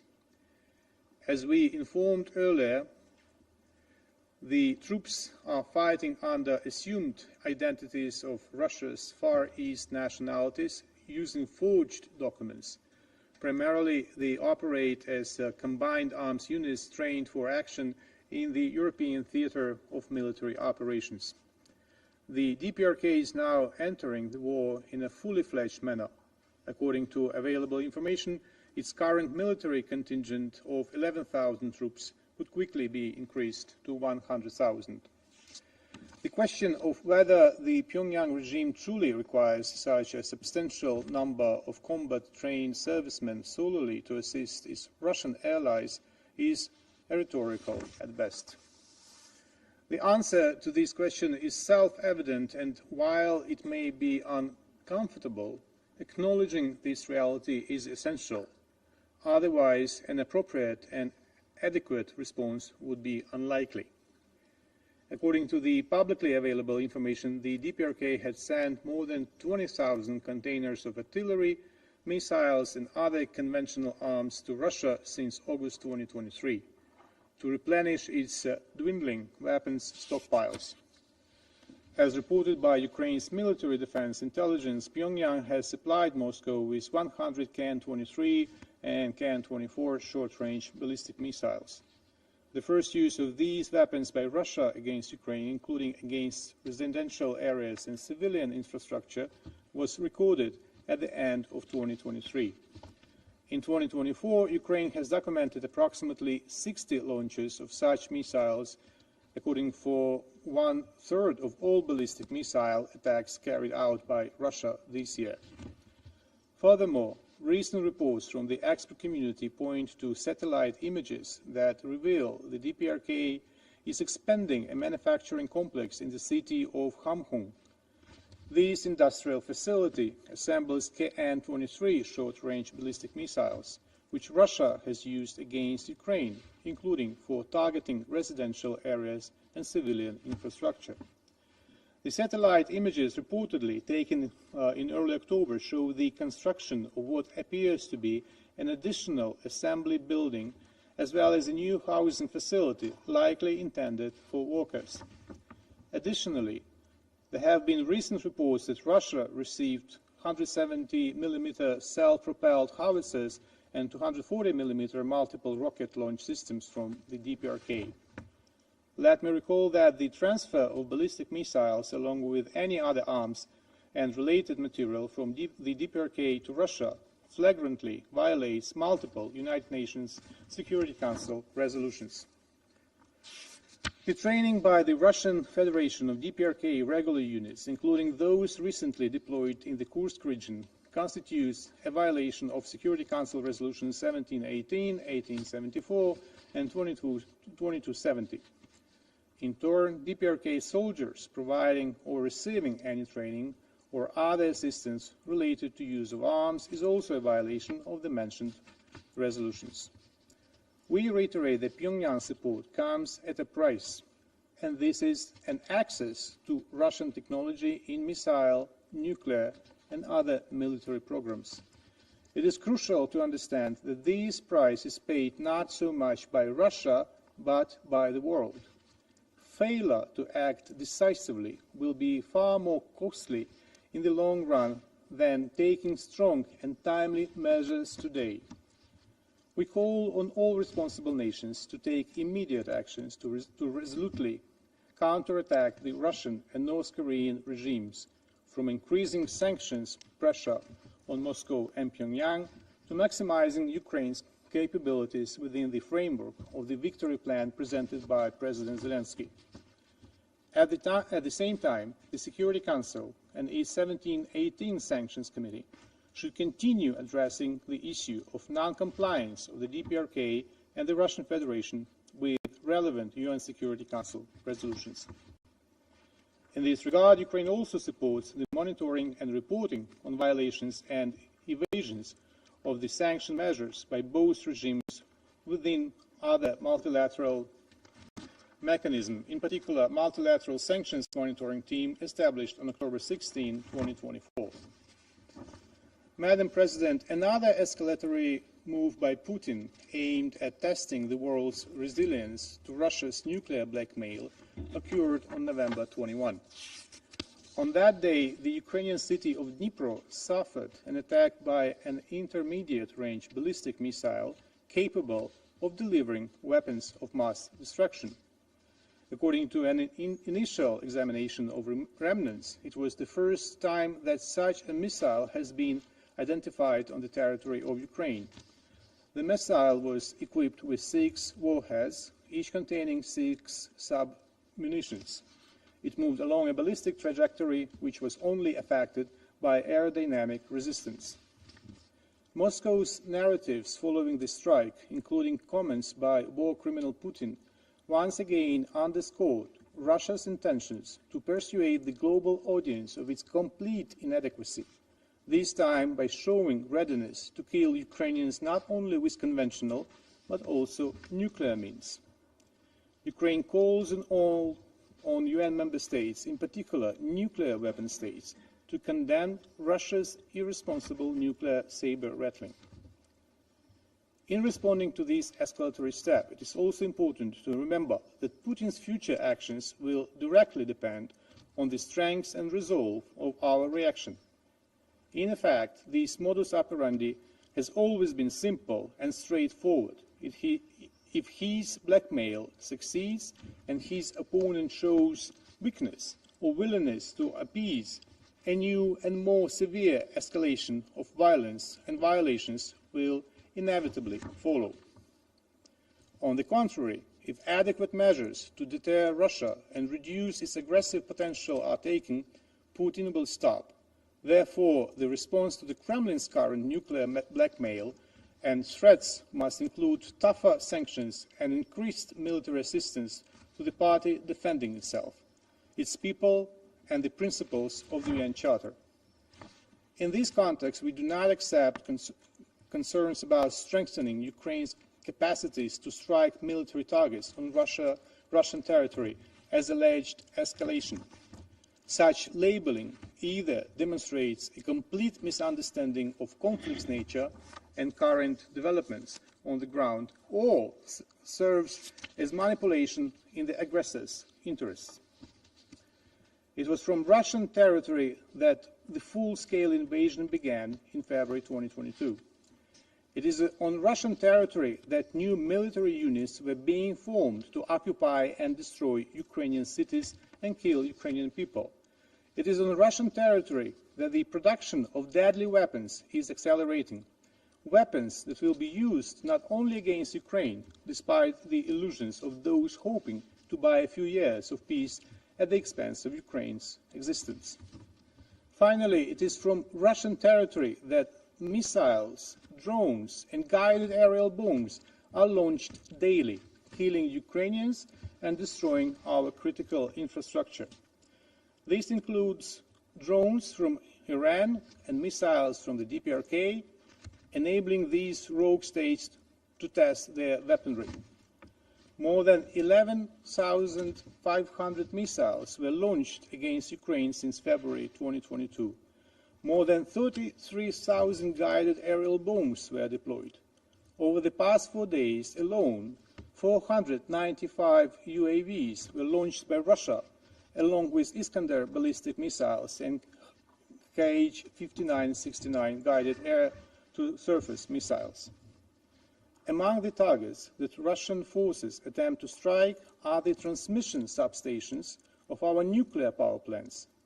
Following the Russian attack on November 17, the IAEA Director General stated that several electrical substations on which the NPPs depend had suffered further damage. In addition, the main power lines from 4 of the substations were disconnected. This poses a real and immediate threat to nuclear safety and security, not only for Ukraine, but for the entire continent. Strikes on Russian territory help reducing such war-related threats. Unlike Russia, Ukraine does not target residential areas, hospitals, or civilian infrastructure. Our goal is not to intimidate the Russian civilian population, but to weaken the ability of the Kremlin regime to threaten Ukraine and the world. Russian military command posts, airfields, artillery arsenals, missile deployment sites were among the most recent targets hit by the Ukrainian forces. Every target struck means a Ukrainian life saved, somebody's home or power station preserved. Ukraine will continue to exercise its inherent right to self-defense under Article 51 of the UN Charter. This right, I remind you, does not impose geographical limitations on defending against an armed attack. At the same time, Article 51 does not allow an aggressor to hide its violations under the guise of the right to self-defense, as self-defense applies in cases where an armed attack occurs or is imminent. In February 2022, as we all remember, the qualification of imminent was only applied to Russia's plans to invade Ukraine, the plans that Russia denied in this very chamber a week before the invasion at the level of its deputy foreign minister. Russia must understand that its every attempt to expand the war will have consequences. This serves to sober the aggressor state, disrupts its plans, and enforce it toward peace. A comprehensive, just, and lasting peace based on the UN Charter, not on deceitful appeasement reminiscent of Munich 1938. The former could be achieved through 2 things: helping Ukraine and increasing pressure on Russia, and if the latter prevails, the price for all of us would be far too high. One speaker today has said that he cannot help but wonder, can those caught in the war be reunited with their families? Is there anyone they can be thankful for? Can they have a happy and peaceful tomorrow? End of quote. The answer is yes. There are 141 countries in the General Assembly they can be thankful for. The countries who voted for the condemnation of the Russian aggression in March 2022. The answer is yes. There are 141 countries they can be thankful for, who call a spade, who voted in February 2023 for the resolution on the principles of the UN Charter underlying just, comprehensive and lasting peace in Ukraine, including Ukraine's territorial integrity within its internationally recognized borders. Yes, they can be thankful to dozens of countries that help Ukraine with air defense systems, with means to destroy military bases in Russia, where hundreds of missiles are launched to kill Ukrainian children, women and men. And I want to conclude with my profound gratitude to all those countries that have been supporting Ukraine through almost 3 years of this bloody war. Thank you. I thank the representative of Ukraine for their statement. I now give the floor to the representative of Poland. Madam President, I would like to thank ASG Mirosław Jęcza for his briefing. As it was mentioned just last week, we gathered in this council to mark the milestone of the 1,000 days since Russia's unprovoked and brutal invasion of Ukraine. This sobering anniversary should have served as a wake-up call to the international community. Yet, Russia, undeterred, has chosen to escalate the conflict further, demonstrating a blatant disregard for international law and human life. Furthermore, Russia's increasingly active support from other states is transforming this war into a collective act of aggression. Madam President, Russia has intensified its aggression against Ukraine through a combination of verbal threats and military actions. The recent attacks against Dnipro on November 21st, targeting Ukrainian civilians and civilian infrastructure with the use of the modified RS-26 Rubesh intermediate-range ballistic missiles Oreshnik, capable of carrying nuclear warheads, represents a new level of danger in the conflict with Ukraine. This move, coupled with the revision of Russia's nuclear doctrine, constitutes another instance of nuclear saber-rattling, further undermining the global security architecture. Such behavior not only threatens the stability of Ukraine and the region, but also increases the risk of wider conflict and nuclear proliferation. The Kremlin's aim is clear: to intimidate Ukraine and its supporters and sway public opinion to deter international support, but this will not happen. The international community must send a clear message to Russia: its nuclear threats will not be tolerated. Poland strongly opposes and deplores such reckless actions, calling on Russia to cease its aggression, withdraw its troops from internationally recognized territory of Ukraine, and return to the path of diplomacy.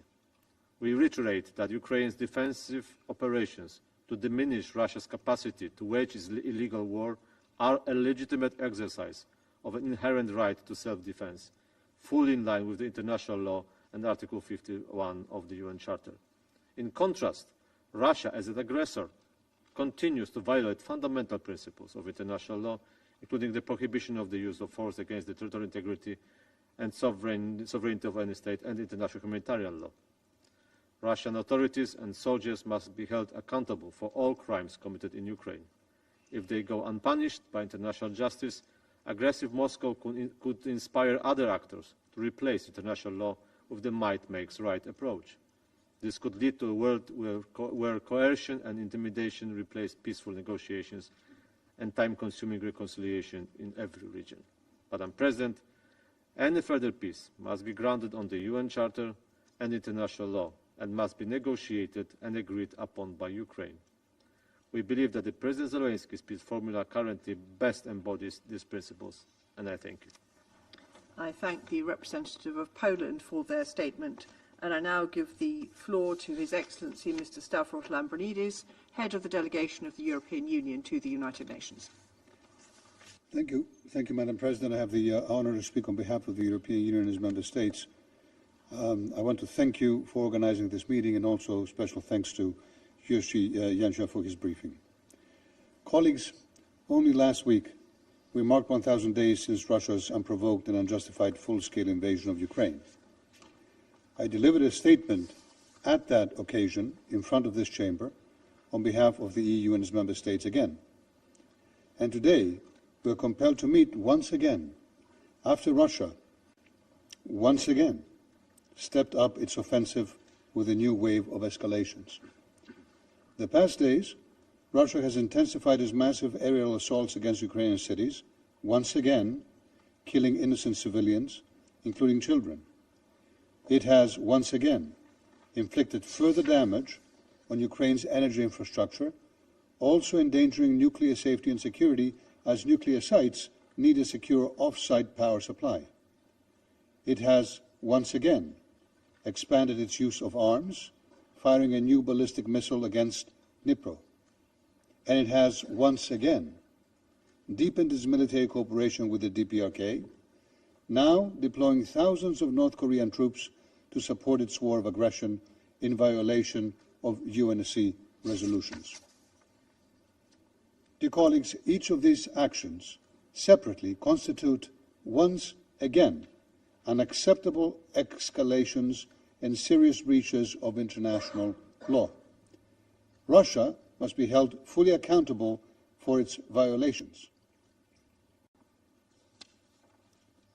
The world counts on all Council members to defend international law, to seize any and all assistance to Russia's war of aggression, and to assist Ukraine in achieving a just, lasting and comprehensive peace.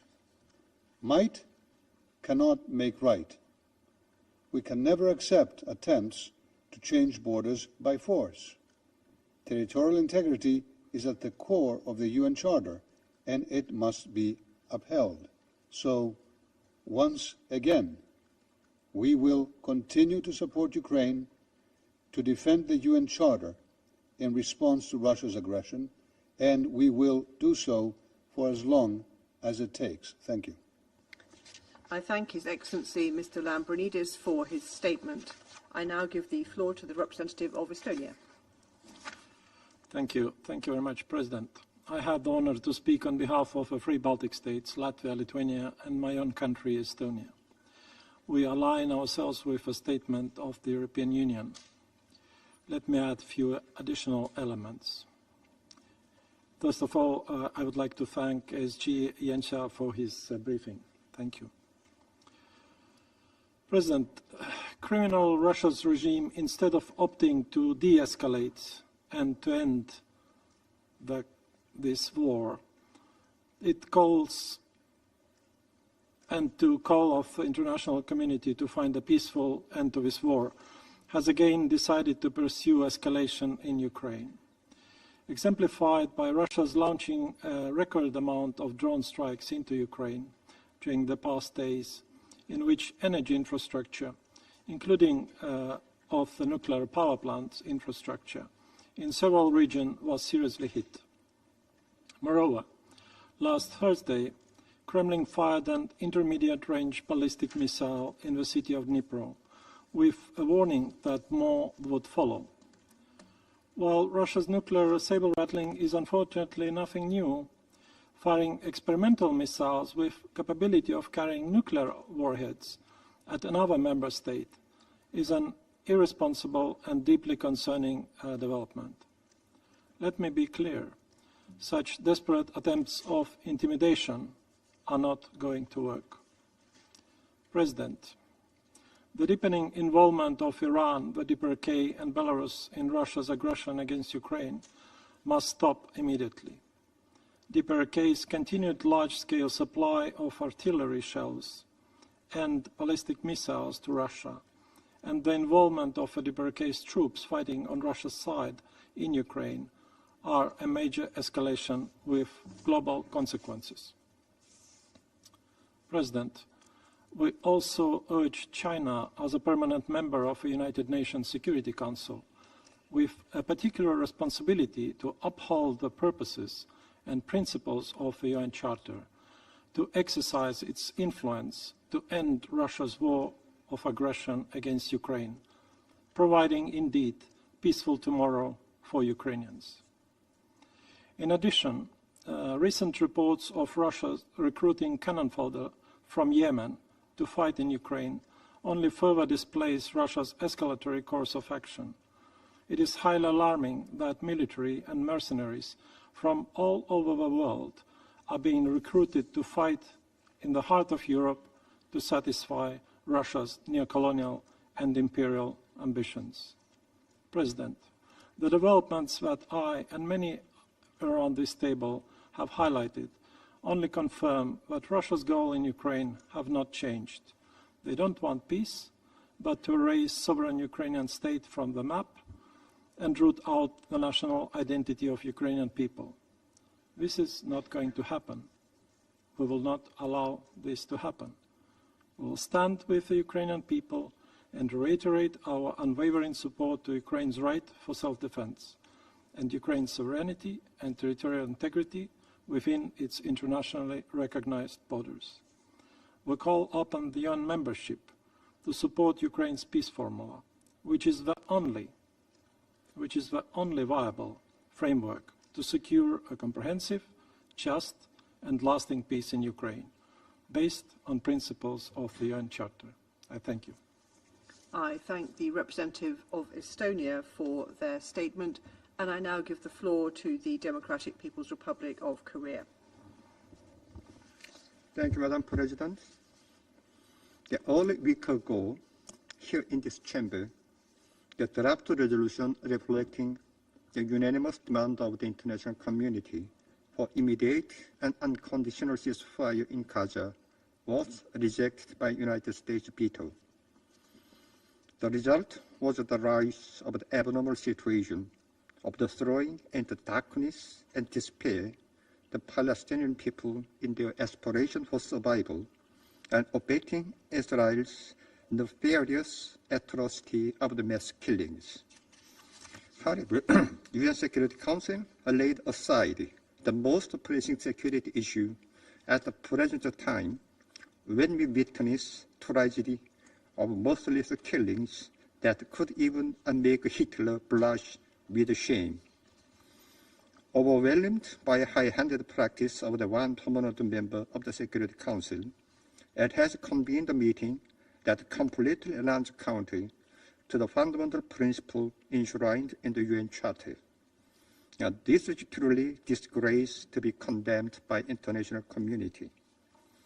I strongly denounce the United States and its following forces and are calling for this another 11 meeting, proceeding from their ulterior political motive to cover up the root cause of the outbreak and protraction of the Ukrainian crisis and deceive international community. As has been clarified on several occasions, the Ukrainian crisis was started by United States and Western forces that ignore a legitimate security interests and the right to territorial integrity of the Russia and pursued NATO's reckless eastward expansion under the ambition to maintain the hegemonic world order. It is none other than United States and Western forces that ruptured hard-won peace talks between Russia and Ukraine at the beginning of the event, and that caused announced civilian casualty and prolonged the crisis by systematically supplying the various lethal weapons to Kiev authority, obsessed with the pipe dream to deal a strategic blow to Russia. Today, the Ukrainian crisis is plunging into almost grave and irreversible phase as present U.S. administration, nearing end of its term, has irresponsibly allowed the Kiev authority to strike area with Russia with weapons supplied by it, and some Western countries followed suit. Ukraine invaded Russia's Kursk in August, the killing of numerous civilians, and recently, with public support from the United States and the West, it even went on to commit a dangerous crime of attacking Russian territory, using United States surface-to-surface missile ATACMS and UK air-to-surface cruise missile Storm Shadow. All facts give clear answer to who is main culprit that further escalating Ukrainian war and aggravating tensions. Russia's counterstrike on November 21st is the exercise of the just and legitimate right to self-defense and served as a serious warning to the U.S. and Western countries in the war mania. The pressing issue to be addressed at the UN Security Council at the present is the act of undermining peace by the United States and its allies that are inciting confrontation and conflict among countries, while running amok the strength of aggressive alliance and arms buildup driven by their ambition for hegemony. Just as fascisms in Europe and Asia collude with each other to throw the world into turmoil in the last century, the reactionary forces in the West and the East today, allied under the buttons of the United States, are now attempting to establish rapacious and tyrannical order across the world. The United States in particular is expanding nuclear-sharing military alliance system while escalating military pressure and provocation against the DPRK through deployment of its vast array of the strategic strike munition forces of the allies in the vicinity of our state. Such being the case, the United States is still picking holes on legitimate development of the relation between independent sovereign states by mastering its satellite forces. It cannot but mockery of an insult to the UN Charter. Under the Treaty on Comprehensive Strategic Partnership, which fully conformed to UN Charter and international law, the DPRK and Russian Federation are developing bilateral relations in all fields, including politics, economy, military, and culture, and maintaining contact with regard to each other's security and development of the situation. The DPRK will remain faithful to its obligation under the treaty and continue to strengthen and develop relations with the Russian Federation in order to defend fundamental interests of the peoples of both countries, contribute to regional and global peace and security, and realize international justice. The righteous international community should never tolerate such acts of the United States in its followers that infringe upon the sovereignty and disturb the peace in their attempt to obstruct development of the legitimate friendly relation between sovereign states and impose tragic war and catastrophic disaster. Rather, it should run out in the struggle to safeguard justice and equity, peace and stability. I thank you. I thank the representative of the Democratic People's Republic of Korea for their statement. The representative of the United States has asked for the floor to make a further statement. I give them the floor. Thank you, Madam President. I apologize for taking the floor a second time. I just wanted to make a very general point and ask a question, if I may. To be clear, the deployment of DPRK troops to help Russia carry out its illegal war of aggression against Ukraine and the Ukrainian people has fundamentally changed the nature of this war, posing not only a growing threat to Ukraine, but also an increasing threat to broader European security.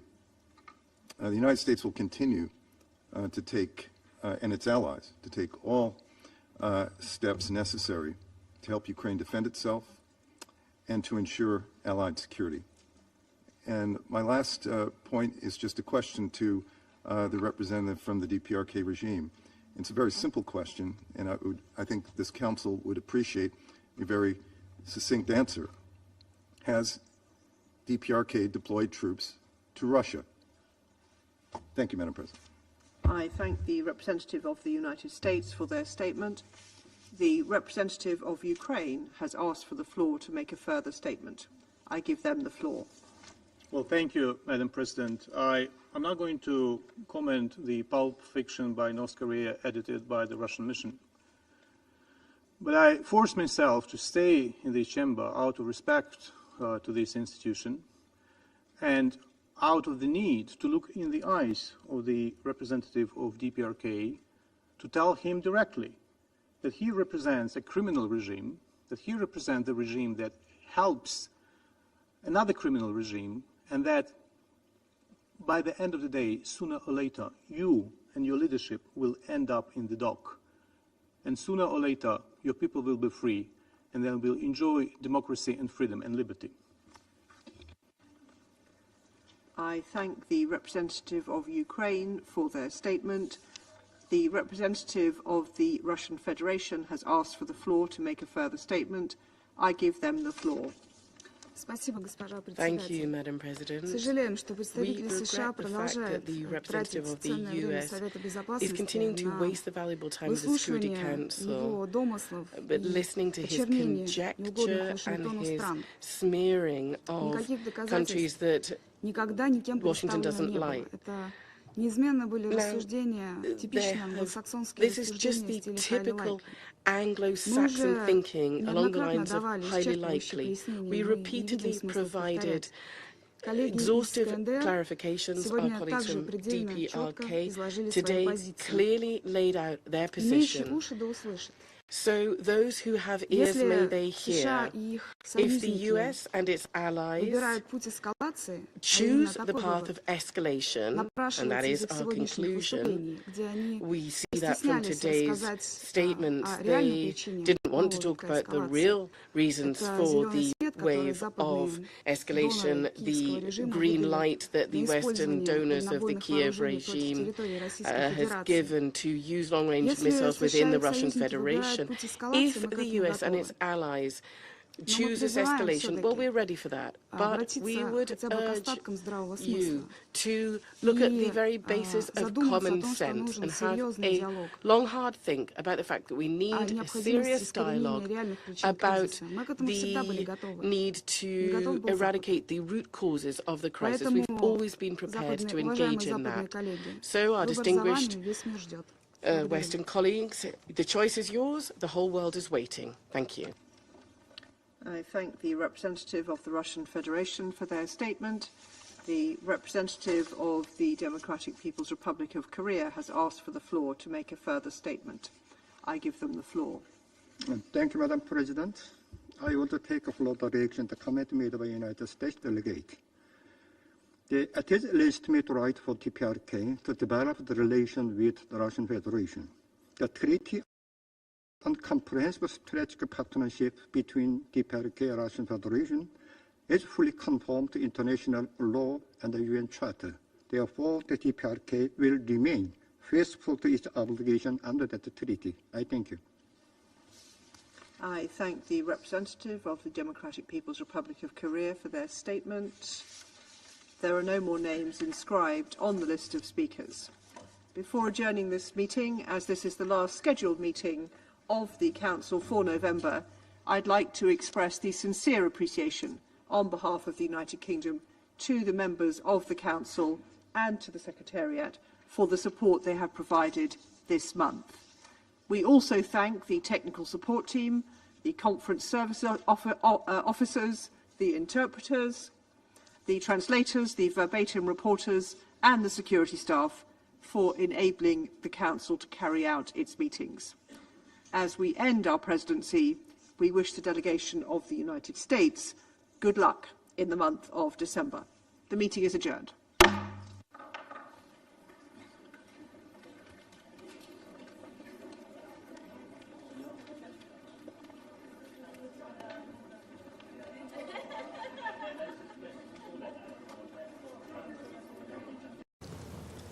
The veto was also a gift to Pyongyang, which has long sought to evade sanctions against it.